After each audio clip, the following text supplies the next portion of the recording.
The storm had started just after sunset, and by midnight the rain was beating furiously against the rusted zinc roof.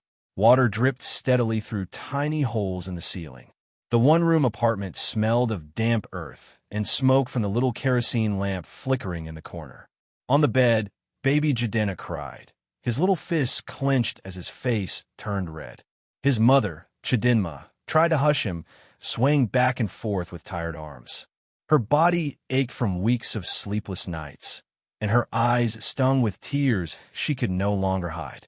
Across the room, Jidenna was packing. He moved quickly, snatching shirts from a nail on the wall and stuffing them into a frayed brown travel bag. His face was hard, lips pressed together, as though each item he folded was a reminder of disappointment. "Jidenna, where are you going at this hour?" Jidenna asked, her voice trembling. She shifted Jidenna on her lap, the baby still whimpering. Jidenna paused, adjusting the strap of the bag across his shoulder.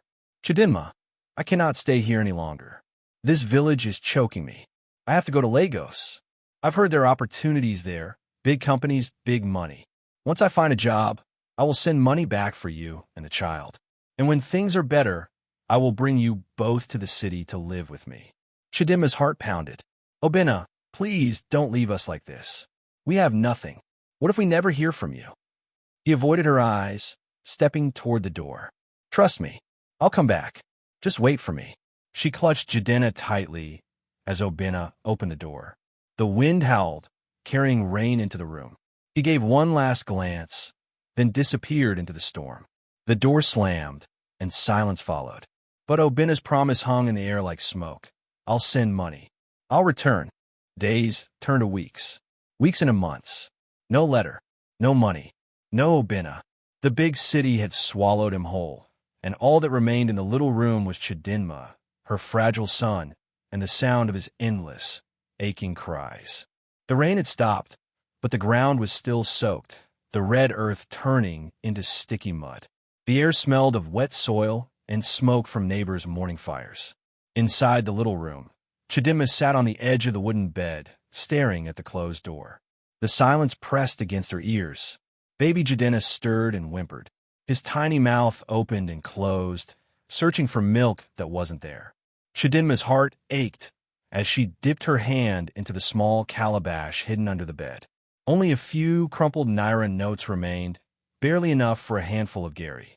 She poured the grains into a cup, added water, and stirred until it turned pale and watery. She held the cup to Jidenna's lips, whispering, "Drink, my son. Mama will not let you go hungry, even if I must starve." She sipped nothing for herself. Hunger knotted her stomach, but she ignored it. After feeding Jidenna, she wrapped him on her back with her old wrapper, tied it tight, and stepped outside. The morning sun was already fierce, drying the puddles, baking the ground, and stinging her skin. At the market, the noise swallowed her. Women shouting about tomatoes and crayfish, men pushing wheelbarrows loaded with yams, children chasing each other barefoot. Jidenna rented a wooden tray with her last coins and borrowed a few vegetables from a kind seller, promising to return the money once she had made a profit. She raised her voice, though it trembled from weakness. "Fresh ugu, fresh pepper, sweet tomatoes." Some passers-by stopped, buying a little out of pity. Others barely glanced at her. One middle-aged woman, eyes sharp and lips curled, hissed as she passed. "When your husband ran away to Lagos, did you think of this day? Now see how you suffer." Jidenna's cheeks burned with shame, but she forced herself not to respond. She turned her face away, focusing on the weight of her son's tiny body breathing against her back. Then a soft voice called, "Nwam, you are strong." It was Mama Nkechi, an elderly woman with a kind smile and eyes full of compassion. She reached into her wrapper and pressed a 500 Nigerian naira's note into Jidenna's hand. "Take this. Buy milk for the child. God will not forget you." Jidenna's tears spilled as she bent her head. "Thank you, Mama. May God bless you richly." That night, when she returned home, the room was as empty as ever. No word from Jidenna. No letter. No money. Just her and her baby fighting hunger together. She lit the kerosene lamp, held Jidenna close, and whispered, Your father may never come back, my son, but I am here. I will be mother and father for you. One day, you will rise, and this suffering will not last forever." The market became Jidenna's battlefield, and her tray of vegetables was her weapon. Each morning before the sun rose, she tied Jidenna to her back with the same faded wrapper and set out barefoot on the muddy path that led to the marketplace. The weight of her son pressed in her spine, but she refused to complain. By mid-morning, the sun blazed fiercely overhead. Sweat rolled down her temples, soaking the fabric clinging to her skin. She raised her voice above the calls of other traders. "Buy fresh ugu, pepper sweet like fire, tomatoes red like blood." Sometimes people bought, sometimes they didn't. More often than not, they haggled her down to the lowest price, knowing she was desperate. Each coin she earned, she tucked carefully into her wrapper, promising herself that it would one day buy her son's future. Not everyone was cruel. One afternoon, while Jidenna whimpered with hunger on her back, Mama Nkechi called her over again. Her eyes were gentle. This time, she handed Jidenna a small bundle of yams instead of cash. "Take this home, my daughter. Cook, feed the boy. The Lord sees your tears." Jidenna's throat tightened. "Thank you, Mama. May God bless your kindness." But kindness was rare. More often she heard words like knives. A man at a pepper stall muttered, "If your husband left you, it is because you couldn't give him the life he wanted. Now you pay for it." Jidenna bit her lip hard enough to taste blood, refusing to respond. As she walked away, she whispered into Jidenna's ear, "You are not a burden. You are my joy. One day, these same people will call your name with pride." Years passed, and the little cries of baby Jidenna became the curious questions of a boy. By the time he was 7, his eyes followed the fathers who walked their children to school, holding their hands tightly. He watched boys his age run into their fathers' arms after classes ended. One evening, as the sun dipped behind the hills and the orange light filled their small room, Jidenna sat beside his mother. "Mama," he asked softly, "where is my papa? Why doesn't he come for us?" Jidenna froze. The question she had feared for years had arrived. She pulled him into her arms. "Your father went to Lagos," she whispered. "He said he would come back when he found work. But even if he does not return, my son, you are not alone. You have me, and you have God." Jidenna pressed his face into her wrapper. "Then you are my father too." Her heart swelled with pain and pride at once. She kissed his forehead. "Yes, I will be your father and your mother. But one day, you will be greater than both of us. One day, the world will know your name, Jidenna." That night, as he drifted into sleep, the boy clutched her hand tightly. Jidenna sat awake, staring at the cracked ceiling. She thought of Obinna in the faraway city and the silence he had left behind. But then she looked at her son's sleeping face and whispered, "He may have forgotten us, but I will never let go." By the time Jidenna was old enough to toddle beside her, the market women already knew Jidenna as the quiet mother who never got tired. She woke before the roosters crowed, tied her tray with rope, and set out barefoot for the market square with her little boy's hand in hers. Under the blazing Enugu sun, she spread out her goods, bundles of spinach, tiny heaps of pepper, and a few tomatoes that had survived the rough journey from the farm. Dust clung to her skin, but she called out anyway, her voice ringing above the noise. "Fresh ugu, sweet pepper, buy your vegetables here." When Jidenna grew tired, she sat him on an overturned crate near Mama Nkechi's stall. The elderly woman often reached out with kind eyes, lifting the boy into her lap. "This child will go far," Mama Nkechi said, bouncing him gently. "You mark my words, Jidenna.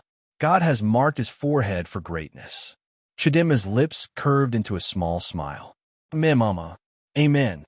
But the market could be cruel. One afternoon, when her tomatoes were nearly finished, a young man sneered, "All this suffering because your husband ran to Lagos. He must be eating life there while you roast under the sun." Jidenna's eyes filled with tears, but she kept her head high. "It is better to struggle with my child than to eat in shame," she murmured to herself. She returned home late, her back aching, but when she saw Jidenna munching happily on the roasted yam she saved for him, her heart softened. That night, as the kerosene lamp flickered, she whispered into the dark. Lord, give me strength to keep going. Let my son grow in wisdom, even if my hands grow rough. School was a luxury, but Jidenna believed it was the only key to unlock her son's future. She sold vegetables, washed clothes for wealthier families, and carried loads for traders, saving every coin she could. At 7 years old, Jidenna began school with shoes too big for his feet and a uniform patched so many times it looked like a quilt. On the first day, he clutched his slate and chalk nervously, while other children showed off new bags and shining sandals. Some laughed at him, calling him the boy without a father. He returned home with red eyes. "Mama, why don't I have what they have?" he asked. Jidenna wiped his tears with the edge of her wrapper. "My son, don't look at what others carry. Look at what you carry inside your head. Knowledge will feed you longer than food. Humility will take you farther than money.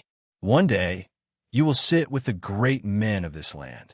That night, Jidenna bent over a borrowed textbook, his small hands tracing each line slowly. The kerosene lamp sputtered, filling the room with smoke. Jidenna stitched old clothes quietly in the corner, watching him with pride. Even on an empty stomach, her son's eyes burned with determination. She whispered a prayer before they both fell asleep. "Father in heaven, bless the work of his hands. Let his future be bright. Let his name be heard where kings gather." By the time Jidenna turned 15, the tide of their life had begun to shift. After years of hawking vegetables under the hot sun, Jidenna had managed to save enough to open a small food stall in the heart of the market. It wasn't grand, just a wooden counter, 3 benches, and a kerosene stove that filled the air with the scent of fried plantain and pepper soup. But it was hers. Every morning, she rose before dawn to pound yam, slice vegetables, and boil rice. By the time traders began to arrive, her little stall was alive with steam and aromas. Mama Jidenna's food quickly became known among market people as the place where you could eat simple but delicious meals. After school, Jidenna would hurry down the dusty road, drop his bag in their tiny room, and run to the stall. He cleared tables, washed plates, carried trays of jollof rice, and even called out to passers-by. "Hot pepper soup, sweet jollof, come and eat. You won't regret it." The regular customers adored him. "See this boy," one man would laugh. "Sharp like his mother. He will go far." At night, when they closed the stall, Jidenna sat with his mother, counting the day's earnings carefully, coin by coin. "Mama, one day we will own a big restaurant," he said, his eyes shining. Jidenna smiled, wiping sweat from her brow. "Yes, my son, but first finish your schooling. That is the foundation. The food stall may feed us today, but education will feed you tomorrow." And so, between schoolwork and market work, Jidenna grew, not just in height but in determination. The road to success was not straight for Jidenna. After finishing his studies in architecture, he returned home full of ideas and hope. His bag was always heavy with rolled-up drawings, blueprints of houses, offices, and estates he dreamed of building. Day after day, he walked across Enugu and later Lagos, knocking on the doors of big firms and real estate companies. He introduced himself politely, spreading his designs across polished tables. But most times, the answer was the same. "Young man, these are good," they would say, sliding the papers back to him, "but we cannot take the risk." Other times, the rejection was harsher. "Come back when you have experience. We don't have time for beginners." With each no, his heart grew heavier, but he refused to stop. Every evening, he returned to his mother's little restaurant, tired and dusty, but he sat again under the dim light to redraw, improve, and imagine. Jidenna would quietly place food before him and say, "Don't give up, my son. Rejection today is not rejection forever. God sees your effort." Then, one hot afternoon, after months of walking the city with his designs, Jidenna met a man who would change his life. The man, a wealthy developer named Chief Olawale, paused over his drawings longer than most. He looked at Jidenna's tired but determined eyes and said, "Young man, these designs are bold. Different. I will take a chance on you." That single chance became the doorway to everything. The estate Jidenna designed under Chief Olawale's sponsorship stood tall and beautiful, drawing attention from across the city. Soon, more clients came, impressed by his vision and creativity. Years later, his name became a brand. From Nsukka to Lagos, from Abuja to Port Harcourt, his real estate projects stood proudly. Malls, estates, and towers that bore his signature designs. Magazines called him the young mogul of real estate. Billboards carried his face and name. Jidenna, Okafor, architect of dreams, builder of cities. On a sweltering afternoon in Lagos, traffic was thick, horns blaring, hawkers running through cars selling water and groundnuts. Among the crowd stood Jidenna. Older now, his back bent, his clothes faded. Life in the city had not been kind. The woman he once followed had left him. Sickness gnawed at his strength, and regret was his only companion. As he shifted under the burning sun, his eyes wandered upward and froze. High above the chaos, a massive billboard shone. On it was the confident face of a man in a crisp suit, smiling at the world. The name beneath the photo struck Jidenna like a hammer to his chest. Jidenna Okafor, architect of dreams, builder of cities. Jidenna staggered back, clutching the rusted railing beside him. Memories of that rainy night in Nsukka flooded his mind. The crying baby, the promises he made, the silence that followed. His lips trembled as he whispered, "My son." For days, he lingered near the offices where he learned Jidenna worked, too ashamed to approach. Finally, one evening, gathering what little courage remained in him, he walked to the glass building where Jidenna's company name was boldly written. Inside, the air smelled of polish and success. Staff moved quickly, carrying files, answering calls. Jidenna felt like an intruder in a world far above him. When he saw the tall young man walking through the lobby, confident, dignified, respected, his knees grew weak. "Jidenna," he called softly. His voice cracked with both longing and shame. Jidenna stopped, turned, and for the first time in over 15 years, their eyes met. One full of regret and sickness, the other sharp with questions and guarded pain. The air between them grew heavy, and in that silence, father and son stood face to face, not as strangers, but not as family either. The lobby grew quieter as people noticed the two men staring at each other. Jidenna stood tall in his neatly pressed suit, a man the world now respected. Across from him, Jidenna leaned heavily on his walking stick, his clothes worn, his eyes hollow with years of regret. "Jidenna." Jidenna's voice trembled. "My son, it's me, your father." The words made Jidenna's chest tighten. For years, he had imagined this moment, sometimes with anger, sometimes with indifference. But seeing the frail man before him was different. "My father," Jidenna repeated, his tone sharp. "A father is someone who stays, who sacrifices, who fights for his family. Where you and Mama struggled to feed me, where were you when she carried the world on her back alone?" Jidenna's lips quivered. His voice was low, almost broken. "I was blind, my son. I thought Lagos would make me rich. I thought I would return with money and take you both to the city. But greed consumed me. I made foolish choices. And when I realized what I had lost, it was too late. The woman I left with abandoned me. Sickness has followed me since." Jidenna shook his head slowly. The bitterness he had carried for years rose to the surface. "Do you know how many nights Mama went hungry just so I could eat? Do you know how many times I cried myself to sleep because other boys had fathers and I had none? And now you show up because you're sick." Jidenna's knees buckled, and he sank onto a chair. "I don't deserve forgiveness. I only ask, don't let me die in shame. Help me, please." The silence stretched.